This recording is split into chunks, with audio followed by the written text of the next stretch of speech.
Olá, pessoal, sejam todos bem-vindos. Muito boa noite a vocês que me acompanham. E hoje eu tenho uma pergunta para deixar com vocês antes de eu começar essa conversa com o meu convidado. O quão naturalmente nós não temos lidado com a desvalorização total do ser humano, da existência, do ser que há dentro de nós, daquilo que faz com que nós tenhamos valor. O quão passivamente nós não temos aceitado a degradação de seres humanos a partir deles próprios, pessoas que se autodestroem na nossa frente. Com que tranquilidade nós não abraçamos a cultura da morte, essa absoluta falta de cuidado em entender a dignidade humana.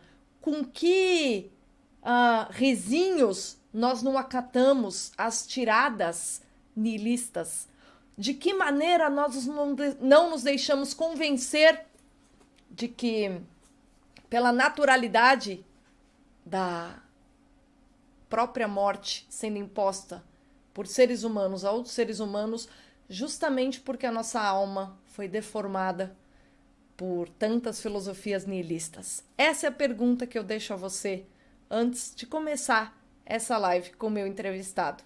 Lembrando que o Quinta de Ouro é um oferecimento da revista Esmeril e o tema da nossa edição de julho é justamente as relações entre o nihilismo e a cultura da morte. São coisas diferentes, mas que se entrelaçam, pelo menos no nosso imaginário, para nos deixar passivos diante de coisas que nós jamais deveríamos aceitar.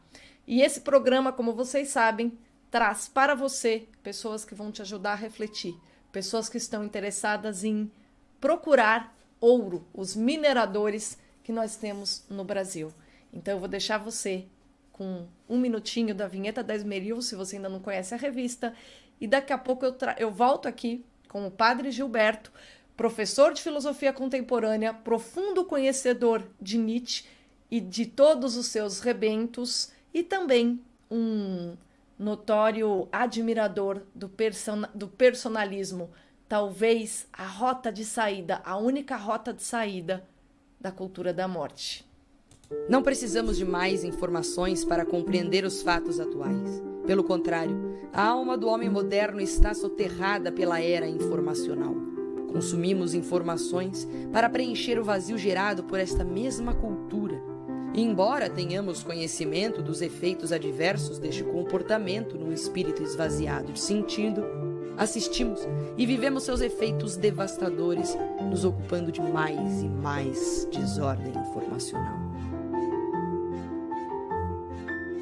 O brasileiro não lê pouco, o brasileiro lê mal. A revista Esmeril não é jornalismo, não é mera informação.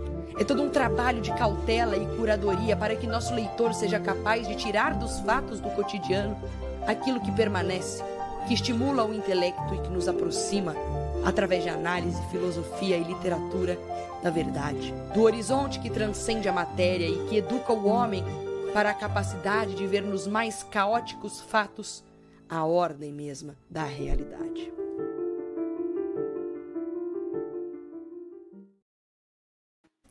Padre Gilberto, boa noite, seja muito bem-vindo, muito obrigada por estar aqui com a gente, enfrentando um assunto tão indigesto, mas com certeza eu sei que você está aqui por uma boa causa. Obrigada por estar aqui. Boa noite, Bruna, é uma alegria estar aqui. Um dos presentes que a vida proporcionou esse ano foi poder te conhecer melhor, partilhar com você a vida acadêmica, né? Os nossos alunos, temos alunos em comum. E agora também um pouquinho com o seu público aí da internet, que é imenso, eu sempre fiz parte dele. Pessoal, para quem não sabe, o Padre Gilberto é meu coordenador, tá? Ele que coordena o seminário onde eu dou aula, e ele é professor, assim, de filosofia contemporânea política. O que aparecer, ele dá aula, porque ele adora dar aula, né? É a sua atividade. Você tem também, você é padre na sua paróquia, você tem a paróquia, mas dar aula é sua segunda, ou talvez a atividade paralela principal, né, padre? Sim, eu sou pároco, né, aqui na Paróquia Nossa Senhora de Fátima, na Diocese de Santo Amaro, e já há 12 anos eu sou professor no seminário, né? Primeiramente só aqui na Diocese, no Instituto São Boaventura, depois comecei a lecionar no Seminário Mater Ecclesiae do Brasil, e nos últimos 2 anos na Ítalo também, né, no Centro Universitário Ítalo Brasileiro, onde eu sempre leciono disciplinas filosóficas, mas estou dando aula agora também no curso de psicologia. Certo. E isso é uma coisa boa, pessoal, porque psicologia, o Padre Gilberto dá aula de ontologia. Imagina ele falando de ontologia e metafísica para o pessoal da psicologia. Teremos psicólogos melhores no futuro. Oremos, né?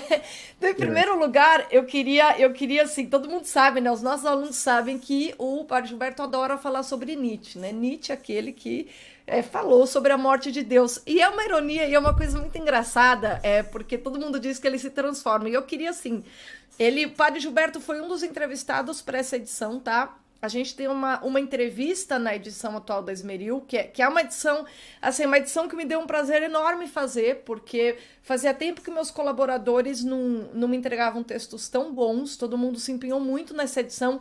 E as 2 entrevistas são maravilhosas. Uma delas é uma entrevista dupla com o Padre Gilberto e Padre José Eduardo, justamente sobre niilismo e cultura da morte. E a outra é sobre com 2 ativistas do movimento Pró-Vida, tá? Então as entrevistas estão imperdíveis, pessoal.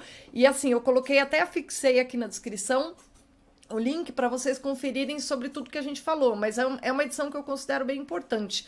Por isso que eu trouxe o Padre Gilberto para ele falar de coisas que a gente não conseguiu inserir na edição. Entre elas, o que Nietzsche tem a ver com essa história toda, né? Porque Sartre, a gente sabe que é o cara que abraça o nada, mas antes de Sartre a gente teve Nietzsche. Então, se você puder fazer um panorama para o pessoal, a gente agradece, padre. Os meus alunos falam que eu tenho complexo de Nietzsche.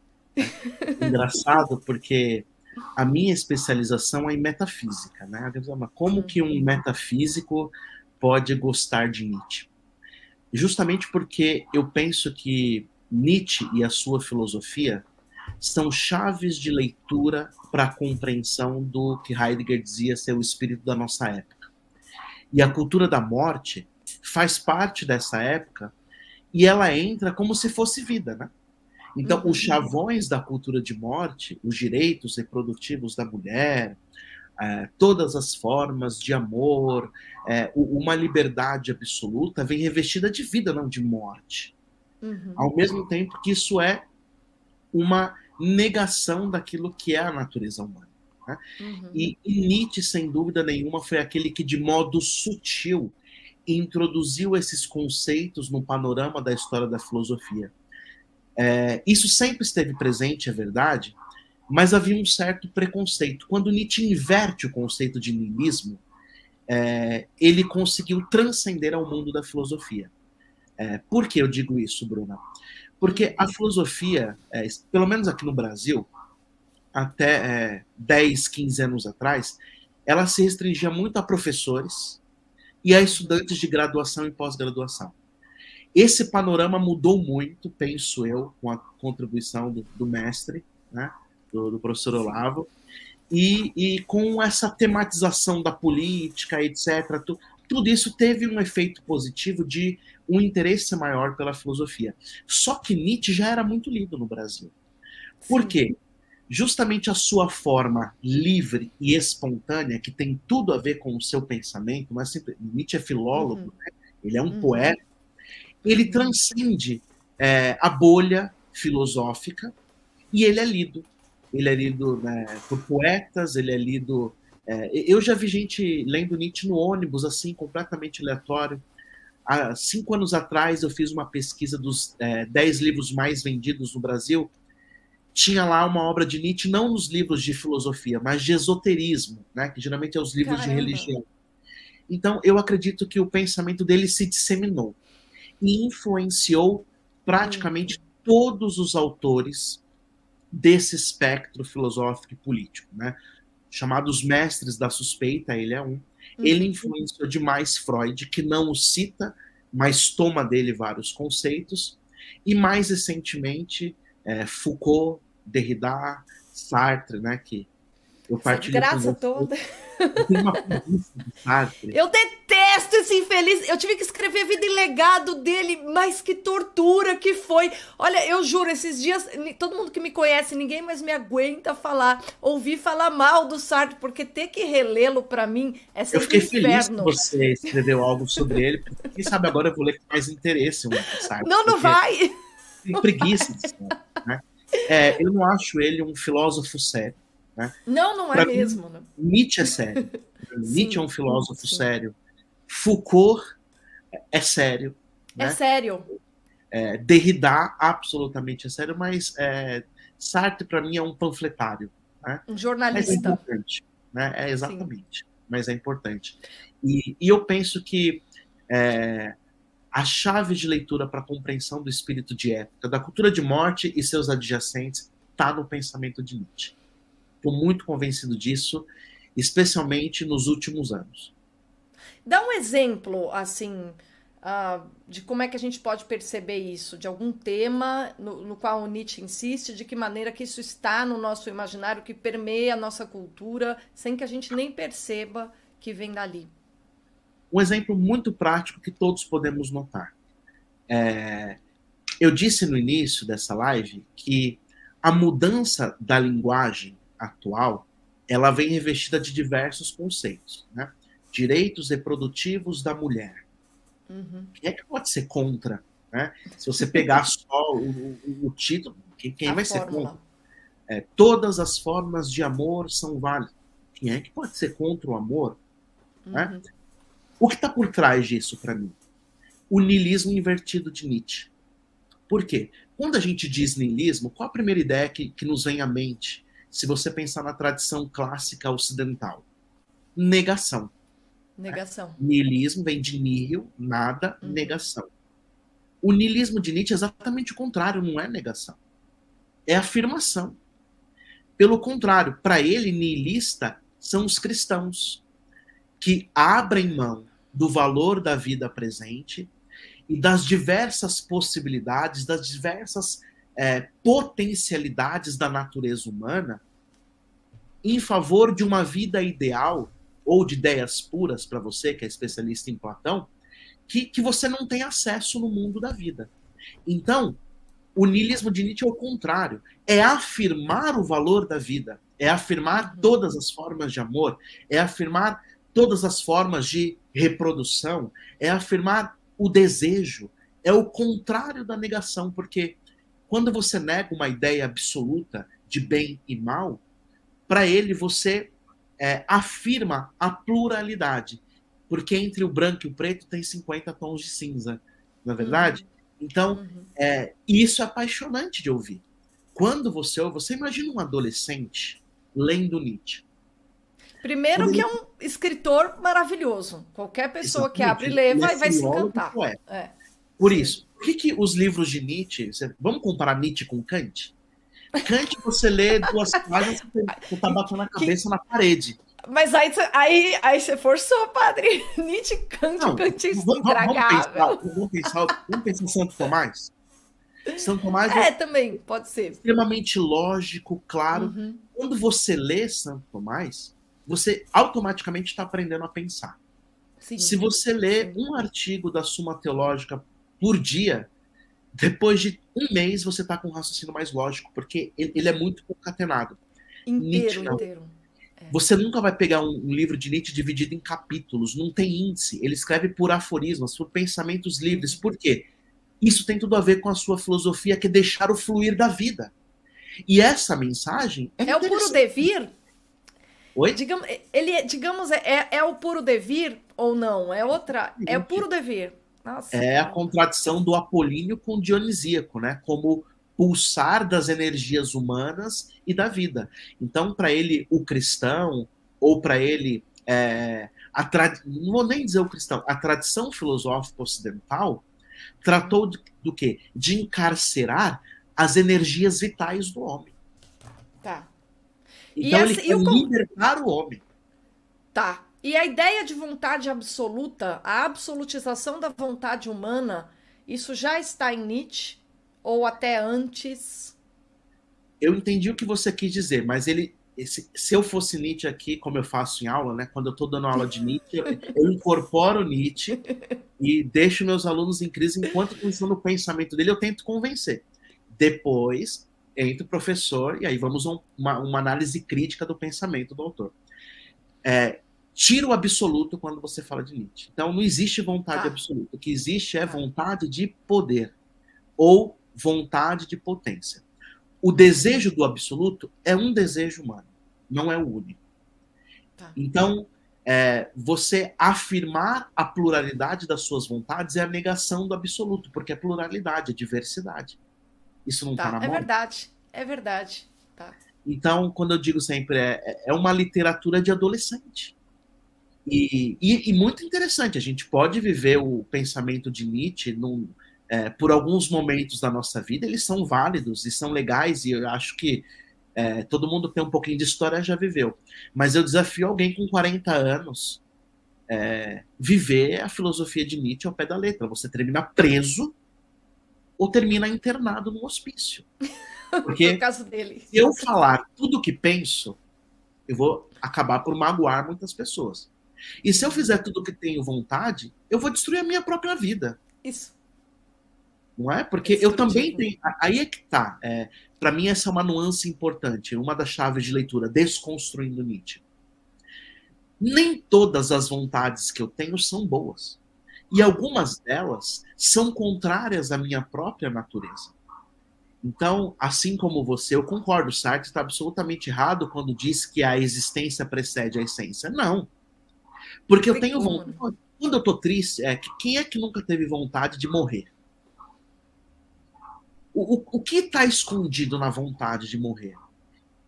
Que aquele momento, aquela situação em que estamos vivendo, difícil, ruim, angustiante, cesse. Não é propriamente um desejo de morte, mas um desejo de morte daquela sensação.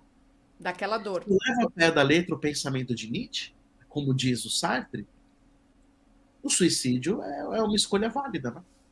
Sim. E só que é a última escolha. Uhum. A morte é a resposta. Tem o coordenador do nosso grupo de pesquisa lá da PUC, né, o Francisco Carlos Gomes, deixa eu dar crédito a ele, ele diz assim sempre: no jogo da vida, você pode ganhar muitas vezes, muitas partidas. Se ela ganhar uma vez, acabou o jogo. Uhum. Não tem revanche. E qual é a diferença? Assim, uma coisa que tanto você quanto o padre José Eduardo chamaram a atenção na entrevista que vocês nos concederam foi sobre quem cunhou a expressão cultura da morte, né? Que é uma expressão cunhada por João Paulo II. Então, eu queria que você falasse um pouco para o público a origem da expressão e o que ela significa. Porque quando a gente pensa no niilismo, a gente fala, bom, niilismo, essa visão de mundo niilista, ela ampara, ela forma o imaginário de tal modo que a pessoa aceite a cultura da morte, mas é importante diferenciar as duas coisas, tá?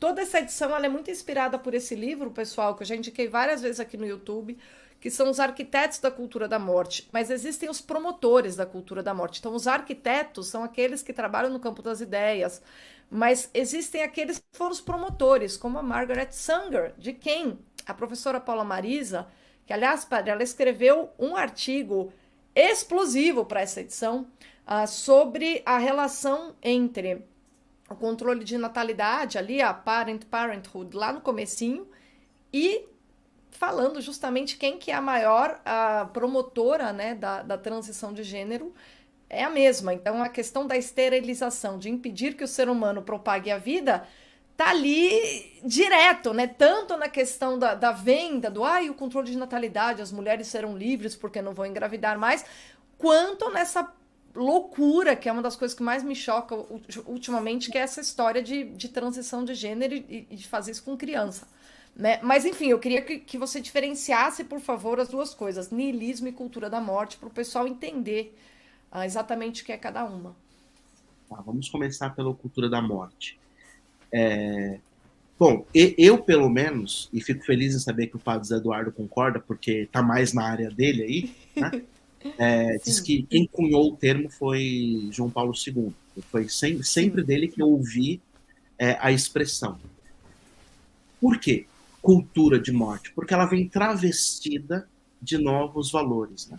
Então, quando ele chama de cultura de morte, dizendo assim, as diversas faces, né? Vem através da filosofia, através da música, da arte, da linguagem, de políticas públicas, de ideais, tudo isso é cultura. E por que morte? Porque é necessariamente contra a natureza humana. E a natureza humana é essencialmente o quê? Vida. Vida. Tudo no humano é apelo à vida. E essa é uma forma de interpretar a nossa própria existência, especialmente para os autores personalistas. Quando eu penso que a angústia é uma defesa da alma, porque eu não quero sofrimento. Então, tem uma amiga minha, psicóloga, que sempre diz assim, a angústia é a febre da alma. Quando você sente angústia, é sinal de que você está saudável. Por quê? Quando o teu corpo está doente, você não sabe onde está a infecção, ele responde como? Com febre. Se você não tiver febre, você não sabe que está lá com uma infecção no estômago, né? A febre faz com que você procure ajuda. A angústia, da mesma forma. Como diz lá na Itália, né? C'è qualcosa que não vá. Tem alguma coisa que não está bem. Essa angústia é desejo de vida. Não é? E você pode interpretar isso como se entregar aos seus desejos e terminar por aniquilar a sua própria natureza. E o que isso tem a ver com o niilismo?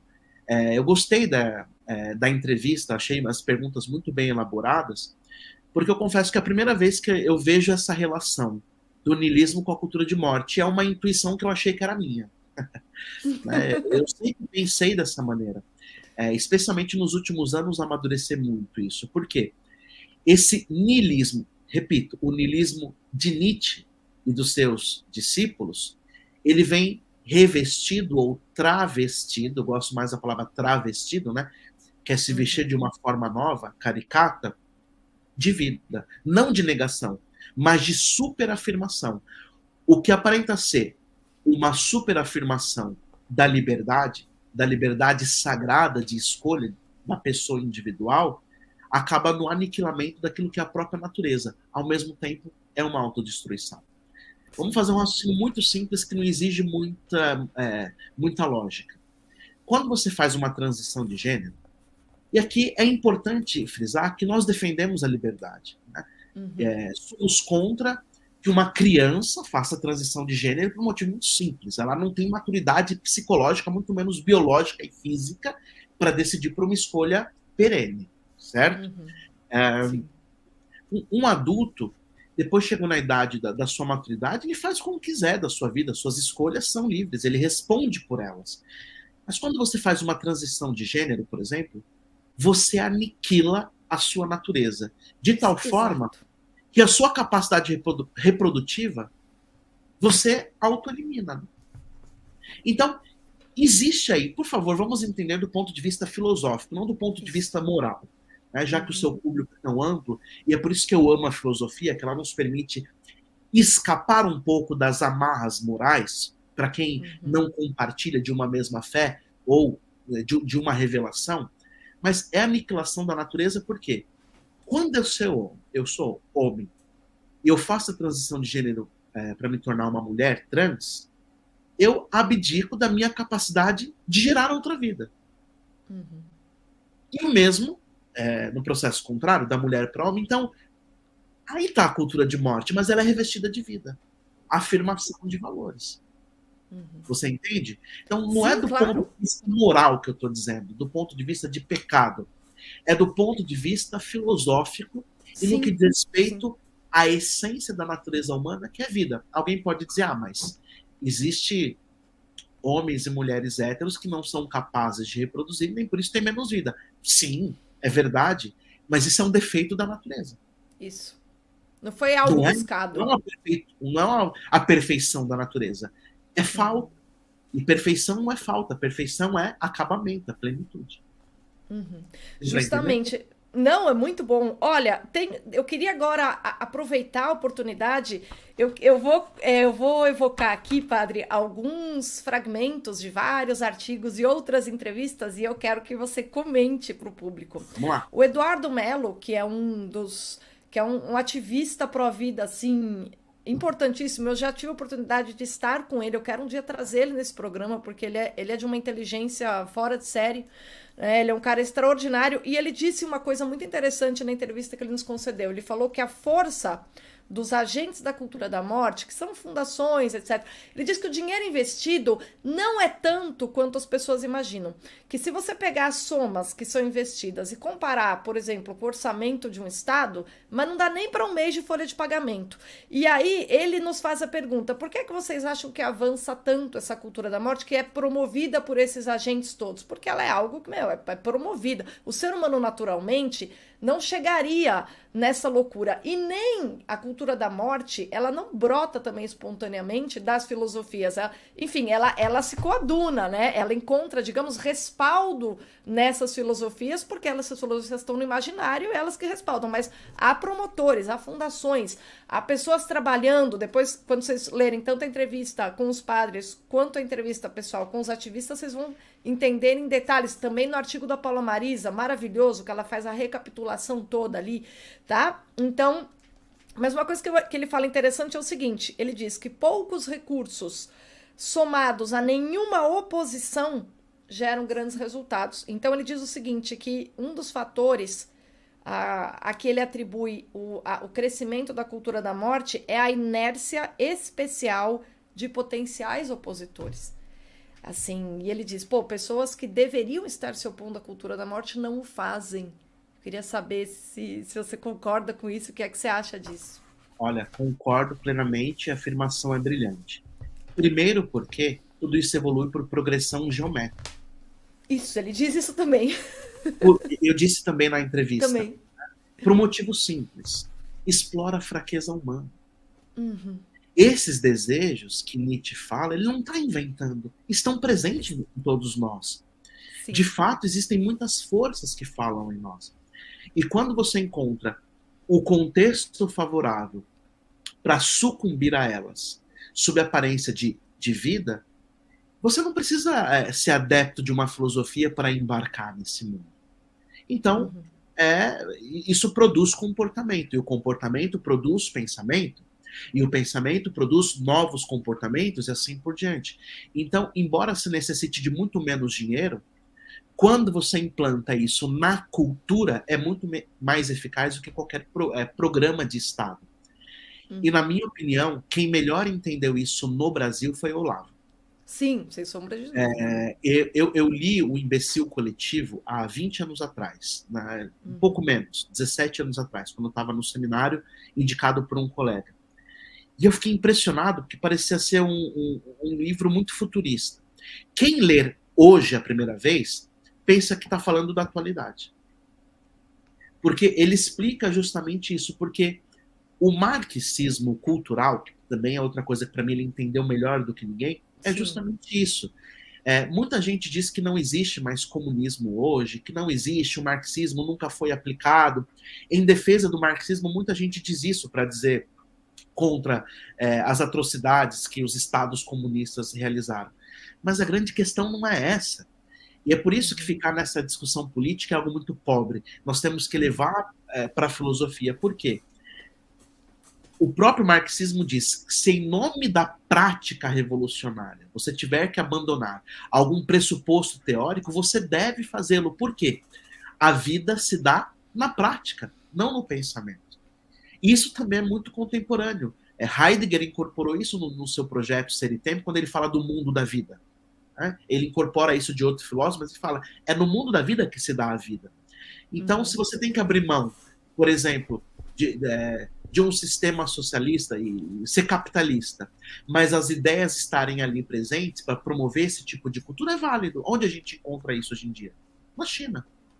Sim. Então, a gente que defende, a China não é comunista, como não é comunista, lá é capitalismo e tal, olha os produtos chineses, pouco importa o sistema econômico. A questão são os valores que permeiam essa cultura. Então, essa afirmação é maravilhosa.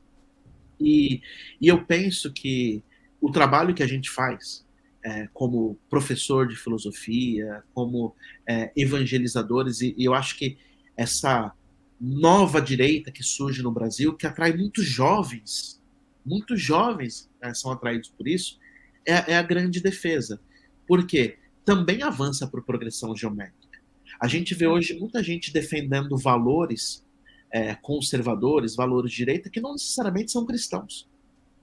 Mas porque entenderam que o resultado dessa cultura é a angústia, é o vazio existencial, para dizer outro autor que eu gosto muito, e você sabe, que é Viktor Frankl. O resultado desse tipo de vida é o vazio existencial que se reflete de diversas maneiras. Essa cultura do cancelamento, do politicamente correto, e mais do que isso, esse afã de aprovação e de padronização de comportamento que surge com o advento das redes sociais, que dá voz a todo mundo, também aos idiotas, faz proliferar o quê? Essas ideologias cafonas, mas muito capciosas e eficazes. Mas, ao mesmo tempo, produz reação também. Você disse que não queria falar de política hoje, mas eu vou falar. O que é isso? Diga lá. O Bolsonaro venceu as eleições? Ele rompe um ciclo que parecia perene no Brasil. O Bolsonaro está muito longe de ser um cara conservador de direita, enquanto pensamento. Tá? Eu até acredito nas boas intenções dele, mas acho, inclusive, que ele não tem capacidade intelectual para isso. Ele não, mas de alguma maneira ele produziu uma diferenciação, né? Mas ele incorporou isso. Ele isso. Incorporou como? No mínimo, você pode dizer que ele não é um conservador clássico de direita, tal, mas no mínimo ele incorpora tudo aquilo que é contrário. E uma coisa que eu acho interessante, ele é genuíno. Mas o que ele expressou? O que as pessoas pensam. O saco cheio dessa loucura. Desculpa a vulgaridade da expressão, mas é isso. A vida das pessoas que a gente conhece, eu e você, que eu lido todo dia nos meus amigos, nos meus paroquianos, nos meus alunos, é uma vida de novela? Ao contrário, é uma vida real. A vida que o cinema mostra. No Brasil, especialmente, a novela tem um valor muito grande. Né? Se você parar para pensar, esses casais heterodoxos começaram... A primeira vez, eu me lembro, eu era novinho, foi em 98, o primeiro casal gay. Né? Porque antigamente o gay era colocado como ou alguém muito engraçado, né? Veja o Capitão Gay do Jô Soares, né? A Vera Verão, da Praça Nossa, uma figura assim, alegre e tal. Mas era caricato, não era colocado como modelo. Hoje nas novelas eles são os modelos, né? E eu me lembro uma vez, eu não lembro agora a novela, mas era aquela atriz Mila Christi, que é uma moça muito bonita, ela foi um personagem gay, lésbica, né? Que naquela novela era a filha mais humana de uma família muito ruim. Um irmão queria destruir o outro, e ela era aquela filha boa, que gostava dos pais. Isso, nós estamos falando de 25 anos atrás. Caramba! Naquela época, a gente saía na rua, era difícil você encontrar. Quando você encontrava, era uma novidade. Hoje em dia, não. Então, produz comportamento. Né? E aqui não se trata de cercear a liberdade de escolha de ninguém. Imagina, o valor de uma pessoa, a dignidade de uma pessoa, não está na escolha e orientação sexual que ela destina para sua vida, mas a dignidade da pessoa é pelo aquilo que ela é, né? Humana.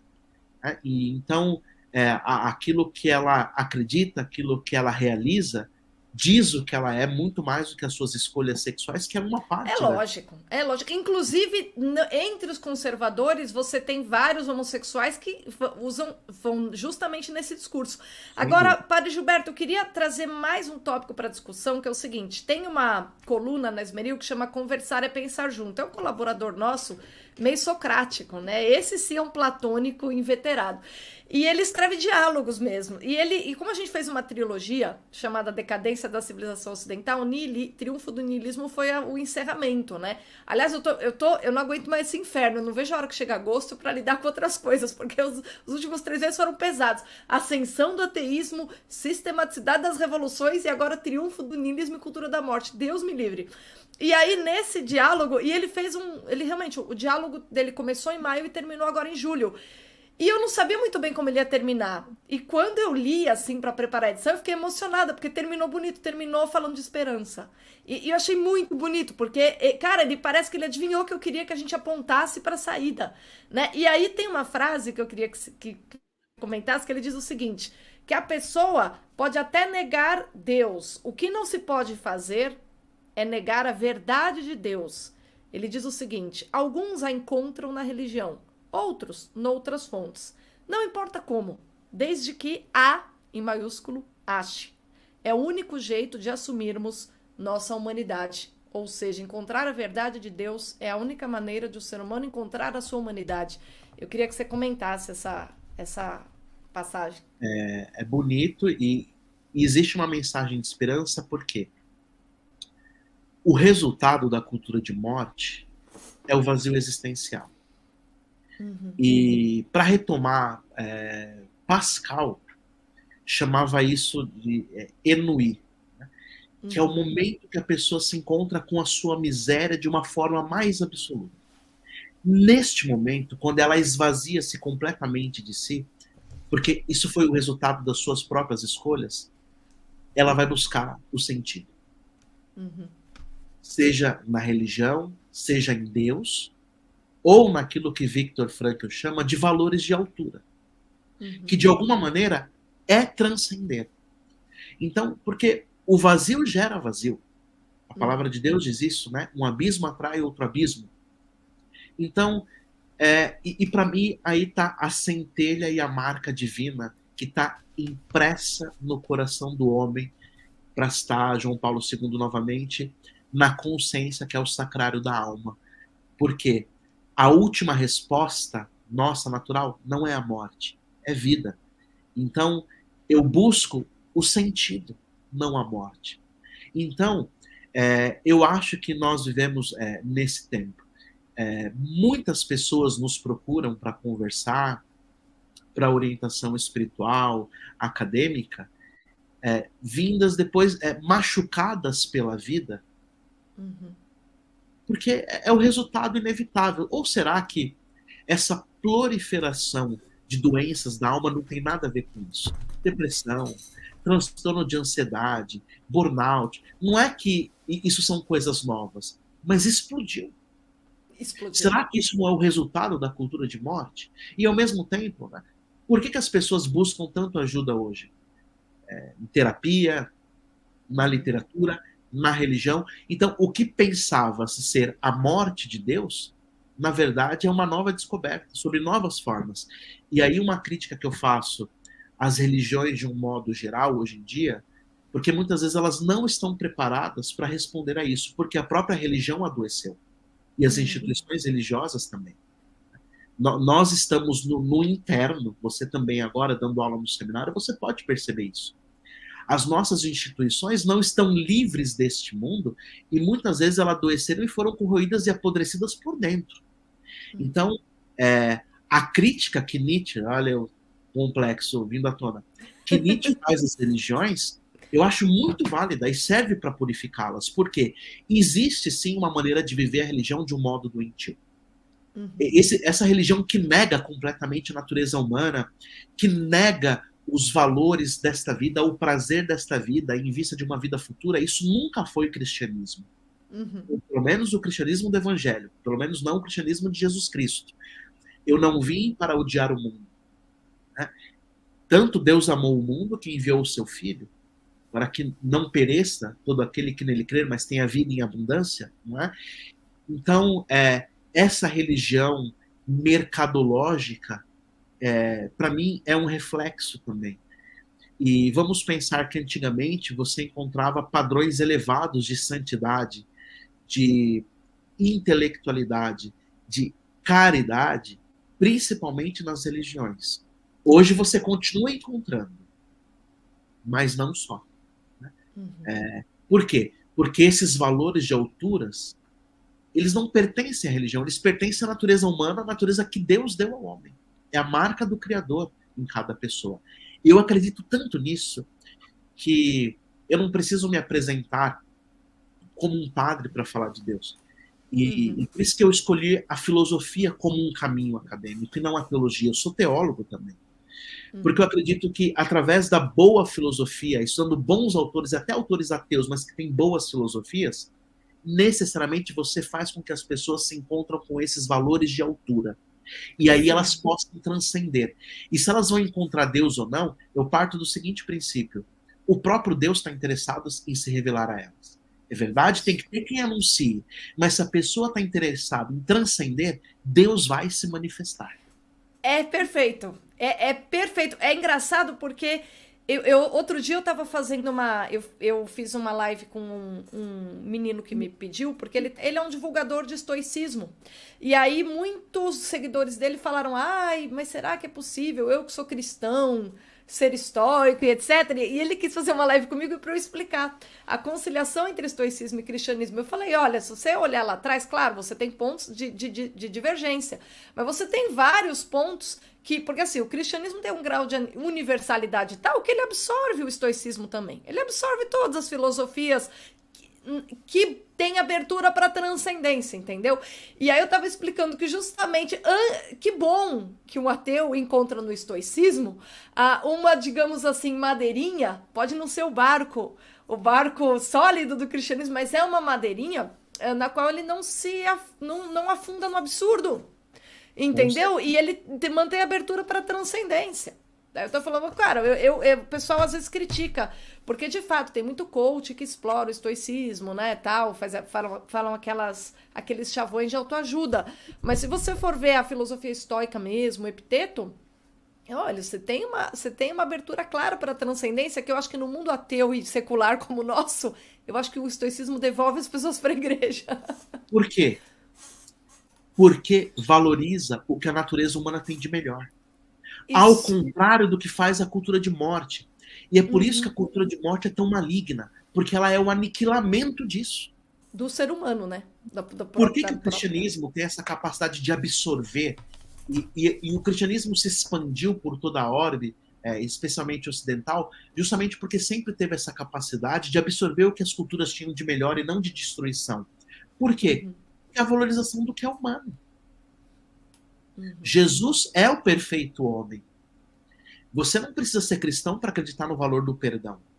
Você não precisa ser cristão para acreditar no valor da vida. Você não precisa ser cristão para acreditar no valor da sinceridade, da honra à tradição, aos pais, aos filhos. E, inclusive, isso deixa de ser um mandamento quando se torna amor. Então, se eu disser assim para você, Bruna, você ama suas filhas? Sim. Você daria sua vida por elas? Obviamente. Você precisa de um mandamento para isso? Não. É natural. Porque isso é intrínseco. Se você deixar fluir, o amor é isso. Mas você sabia que isso também é um mandamento? Mas deixa de ser um mandamento quando se torna amor. Então, a cultura de morte é tão destruidora porque ela vai nessa raiz. E aí, Derrida, para mim, é outra chave de leitura para o espírito de época. Por quê? Para você construir novos valores, você primeiro precisa desconstruir a própria natureza humana. E como você desconstrói? Diz ele, cavucando as estruturas linguísticas de pensamento conceituais que reverberam esse tipo de comportamento. Tirando logos. Como alguém disse aí nos comentários do chat, né? Quando você não acredita em Deus, você acredita em qualquer coisa. Sim, o Leonardo Boff... Essa do Chesterton. Do Chesterton. O Leonardo Boff acredita nas árvores hoje. Ele é panteísta, né? Ai, se você não acredita num Deus único, pessoal, acredita nas árvores. Mas isso não é lindo? Não é fofo? Pode dizer que é positivo, né? É afirmativo, né? É justamente aquilo que você está falando desde o início, que é a própria lógica do niilismo invertido de Nietzsche. Não, é perfeito, perfeito. Sabe uma coisa que eu queria também que você comentasse? O Émile Cioran é um sujeito engraçado e maluco, né? E eu selecionei algumas dos silogismos da amargura dele, porque eu acho que ele lida com angústia, amargura e obsessão pela morte de maneira bem humorada. Então, para tentar colocar um pouco de humor na revista, eu coloquei ali umas frases do Cioran. Mas ele tem algumas que eu achei, falei, não, essa aqui é terrível. Eu fiquei olhando para ela e achei um absurdo. Eu queria que você me explicasse se você acha que ele está errado ou não. Ele diz o seguinte: se Molière tivesse se concentrado em seus abismos, Pascal, com o seu, teria parecido um jornalista. Eu achei tão injusto. O que ele quer dizer é o seguinte, que o Molière, né, que era um satirista, era talvez ainda mais consciente do risco humano de afundar do que o próprio Pascal, né? Embora seja um paradoxo e seja um exagero, eu acho interessante, porque os humoristas são moralistas, né? Moralistas no sentido de se preocupar com nos mostrar o ridículo para nos proteger dele, né? Então, eu queria que agora a gente começasse, a partir dessa inspiração, a falar sobre a vacina contra a cultura da morte. Assim, qual que é a saída da cultura da morte? Assim, pelo humor, pelo menos assim, pelo humor, a gente consegue perceber o ridículo de você ficar tendo obsessão pela morte. Agora, qual que é a saída? Olha, o humor é um caminho. Não é à toa que o humor é necessariamente transcendência. Porque ele é distanciar-se de uma situação trágica e ser capaz de rir daquilo. Isso é transcender, né? Isso é ir além. Então, eu acredito que o caminho é a transcendência, nas suas mais diversas formas. Para traçar um paralelo no que você acabou de dizer, Pascal se dá conta da miséria humana, mas qual é o contexto que ele estava? De ascensão do racionalismo cartesiano, da confiança absoluta no poder da razão, aquele sentimento de que o homem libertou-se das amarras da religião, etc, etc, etc. Ele, pera lá. E por que ele tem autoridade? Primeiro porque ele é um cientista. Para quem não sabe, Pascal inventou a calculadora, por exemplo. Ele era um homem de ciência.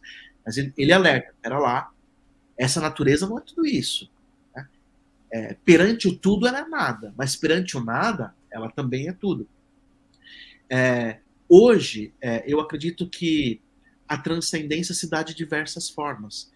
E o amor é uma delas. O Viktor Frankl dizia que a única forma de captar uma pessoa na sua essência é amando. Quando você ama uma pessoa, pouco importa as opções políticas que ela tem, as opções religiosas que ela tem, mas você capta a pessoa na essência. E eu acho que essa é uma mensagem válida hoje em dia. Quem de nós não teve na própria família pessoas que deixaram de se falar por conta das últimas eleições? Sim. Eu vivi esse dilema de um modo muito particular, porque eu lido com pessoas o tempo todo. E eu percebi que algumas pessoas do meu horizonte de trabalho, pessoas boníssimas, com uma capacidade de amor, de doação ao próximo, extraordinária, tinha a cabeça completamente ferrada no que se diz respeito à opção política e filosófica. E aí eu percebi, eu tenho que ser pastor também dessas pessoas.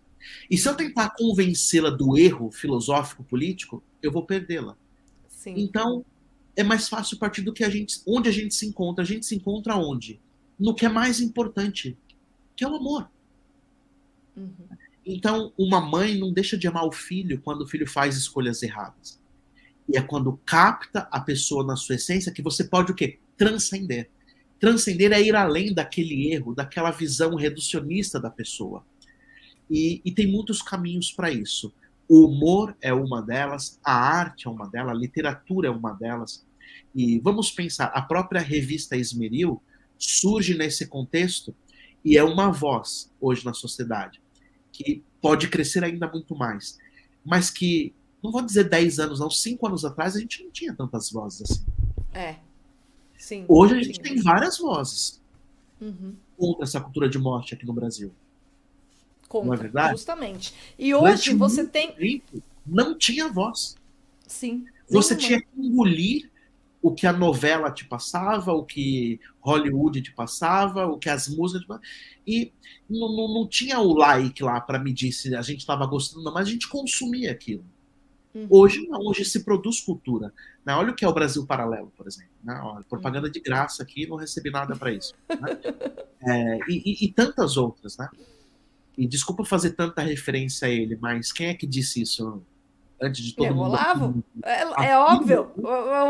Eu acho que, inclusive, a própria revista Esmeril, ela surgiu quando eu assisti uma palestra do Olavo, que ele estava justamente falando sobre meios de comunicação. Eu falei, ai caramba, porque eu falei, não, preciso fazer alguma coisa. E eu tinha participado de vários movimentos políticos, movimentos, assim, eu estava mapeando, eu estava vendo onde que eu ia fazer para Posso te ajudar. interromper para fazer uma pergunta Pode? curiosa? Sim, Você já sim. foi comuna? Não, não, nunca. Eu era motivo de piada dos comunistas, mas eu já fui liberalzinha, liberalzinha Ah, sim. ok. Libertária Eu não, já mas tive, liberalzinha eu já sim. tive coração. Eu nunca fui comunista, tá? Nunca fui comunista, mas já tive coração, já tive ideais, assim, que não tinha Não, nem elaboração intelectual na época para ser comunista, mas que partilhavam daquilo. mas eu acho que o mais, a minha imbecilidade maior se manifestou com uma simpatia pelo iluminismo. Mas por quê? Porque eu estava num contexto comunista. E o mais distante que a gente conseguia era aquilo, era o liberalismo, né? Esse Porque liberalismo nisso você teve iluminista. classe. Sim, que é um esquerdismo também, né? Mas assim, eu pelo menos eu tinha consciência de que eu não sabia nada, né? E o pessoal do DCE olhava para aquela gente e falava, mas o que é isso? Isso é simplesmente um jovem que quer aparecer, quer arrumar mulher, quer arrumar alguma coisa e quer ser o herói. O cara, eu tinha um professor engraçadíssimo de literatura que ele falava, o cara devia pegar umas ondas, mas o cara pega um megafone e vai falar de revolução. É a mesma coisa para ele, mas faz um mal enorme isso para ele e para nós também. Era um professor que era chamado de reacionário, um professor de literatura. Eu morria de rir disso. Então, assim, eu não eu tinha muita distância. Eu até falava para os comunas, alguns comunas que se dignavam a falar comigo, eu falava, puxa, eu admiro a tolerância de vocês falarem com a pequena burguesa, porque meu apelido era pequena burguesa, entendeu? Porque eu já usava saia de lã naquela época. Eu já era chata e almofadinha naquela época.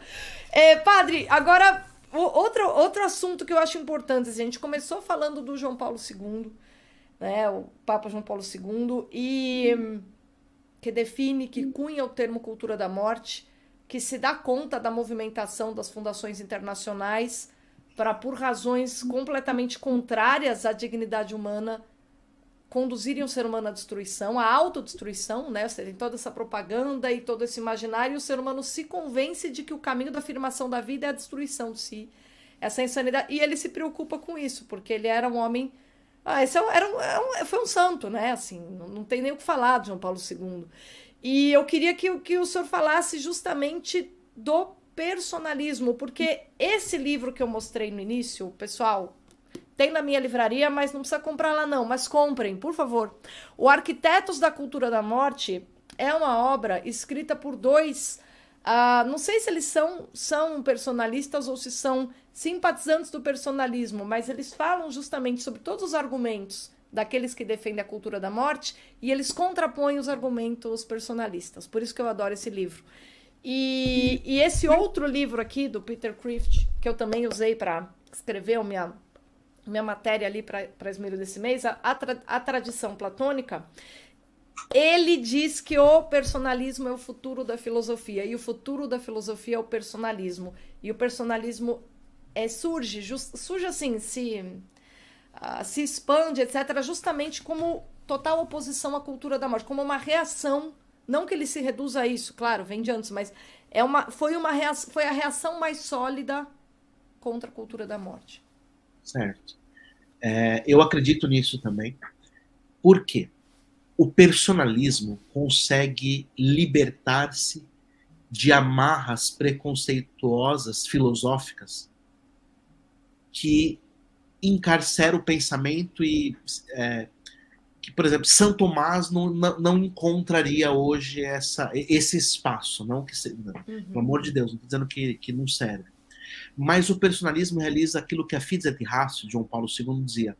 Ele é um neotomismo com uma linguagem nova e atual, e sobretudo atraente. Eu vou dizer aqui apenas alguns pressupostos da filosofia personalista, para que a gente perceba o quanto ela abre portas. Primeiro, primeira característica do personalismo é recusar-se a qualquer definição de pessoa. Por quê? Os autores personalistas têm em comum o seguinte: quando você define a pessoa, você delimita o seu horizonte de compreensão. Então, a pessoa é sempre um ser aberto. Portanto, ele é indefinível. Primeiro. Isso é muito interessante, porque você tira da casinha. Uhum. Segundo, a pessoa humana é sempre um ser corpóreo. Ela não apenas tem um corpo, mas ela é É o seu corpo. É que a gente tem até esse comentário, ó. Isso já escapa de uma visão nietzschiana dualística, né? Porque dualismo e dualidade são coisas diferentes. Você não contrapõe corpo e alma.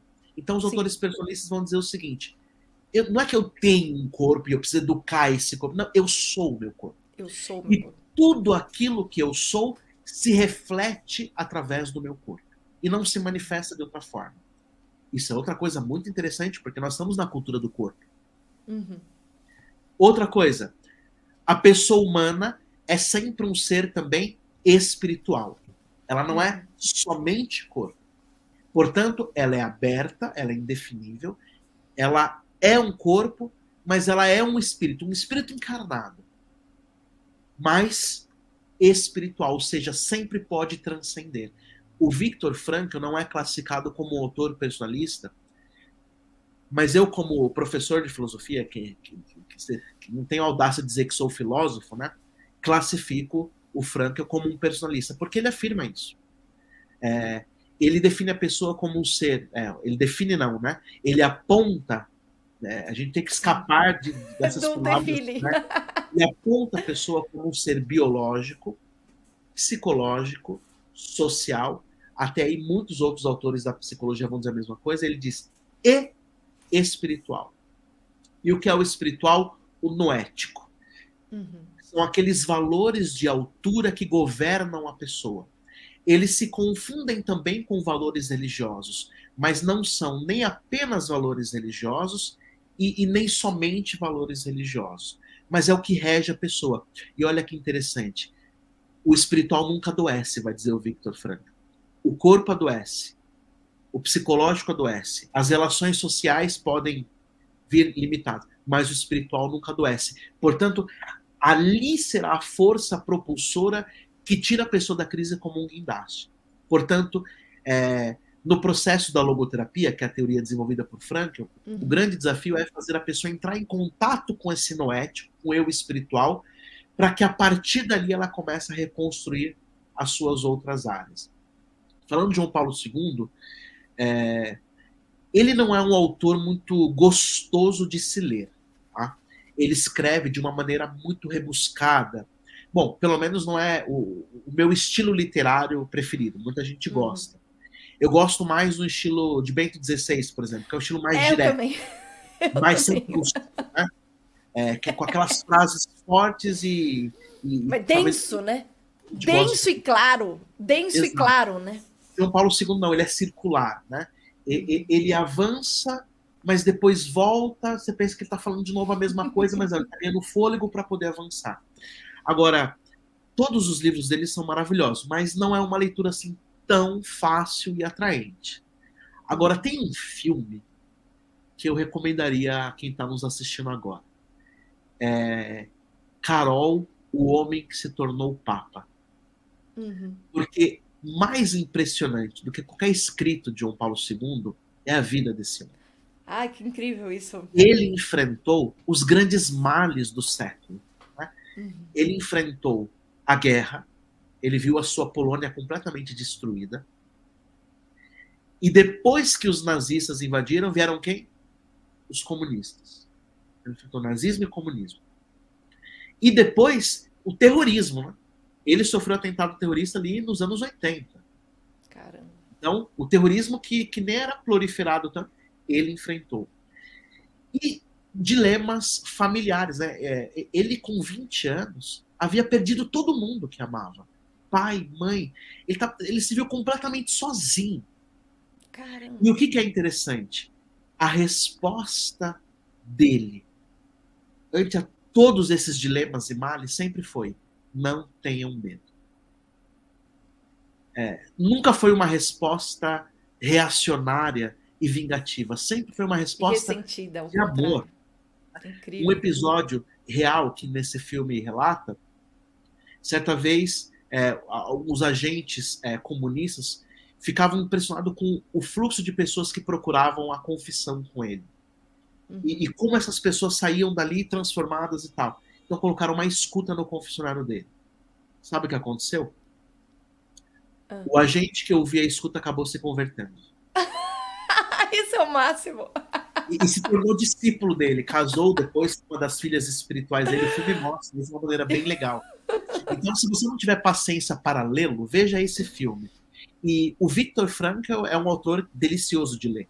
Né? Esse sim. Em Busca de Sentido é um livro que ele conta ali a sua experiência no campo de concentração. É um livro autobiográfico, uma delícia de ler, mas com muitos valores. E Levinas é outro autor gostosíssimo de ler, entre outros personalistas. E assim, em que medida cada pessoa pode fazer frente à cultura da morte, né? Rejeitar o niilismo? Porque uma coisa que as pessoas não percebem, que o hedonismo é um efeito colateral de um niilismo enrustido. Uma pessoa que acredita justamente... Esse, para mim, é o mais óbvio, né? E a gente tá a nossa sociedade, ela é muito, muito, muito hedonista. Né? Um dia eu falei para um amigo meu, eu falei, mas você é um hedonista. E ele disse, o que é isso? Aí eu expliquei, eu dei a definição de hedonismo e ele falou, puxa, é isso mesmo que eu sou. E ele é uma pessoa que, assim, muito comum, é um cara muito comum, que representa, sei lá, acho que 80% da população, né? Então, como é que as pessoas... Porque o sofrimento, o valor positivo do sofrimento sumiu do imaginário. O sofrimento é descrito como algo negativo. Né? Viver significa fugir do sofrimento e não absorvê-lo para adquirir a fortaleza. Isso as pessoas perderam. Tá? Então, como é que as pessoas, digamos assim, podem? Que conselho você daria, padre? Um conselho final para as pessoas não caírem nas armadilhas desse niilismo subvertido, né? Invertido de Nietzsche, do qual você está falando desde o início? Eu acredito que a única resposta seja o amor. Porque o amor é a única forma de captar a pessoa e, eu diria, a realidade na sua essência. Amar é transcender o preconceito. Amar é transcender ao mundo da ideologia, que diz como você deve ser para que no futuro seja melhor. Amar o real. E quando a gente aprender a amar, a gente vai estar mais próximo da verdade. Porque Deus é amor. Então, o hedonismo, Bruna, como você disse muito bem, ele é o resultado, não é a causa. Porque amar, de alguma maneira, é ir na direção do outro. Né? É sair de si. E quando você sai de si e capta o outro na essência, você escapou do sofrimento, né? Da angústia, para ir de encontro ao outro, também aquele que pensa diferente de nós. Então, a gente combate a cultura de morte aprendendo a amar as pessoas. Amando, inclusive, quem pensa diferente da gente. Isso é o modo mais prático e acessível a todos nós. É claro que o estudo ajuda muito. Quem está assistindo aqui a gente está combatendo a cultura de morte.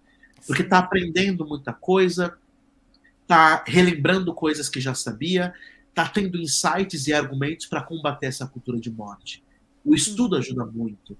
A produção artística e cultural, literária, ajuda muito. O cuidado com as outras pessoas, com a natureza, tudo isso ajuda. Mas tudo isso sem amor... não é nada. Eu diria assim, vou dizer uma palavra feia, né? É vômito ideológico. A gente acaba fazendo a mesma coisa, vomitando outras ideias e no final das contas fica no 0 a 0. Agora, quando você faz um apostolado a partir da amizade, ser amigo das pessoas, sabe? Eu tenho tantos amigos que não comungam da mesma fé que eu, não comungam da mesma opção política que eu, ou filosófica, mas que eu amo de verdade, sabe? Que eu adoro estar perto deles e que muitas vezes em momentos difíceis me dão conselhos tão bons. Poxa, esse é o caminho. E em algum lugar a gente vai se encontrar e vai ter oportunidade de transformar essa cultura de morte em vida.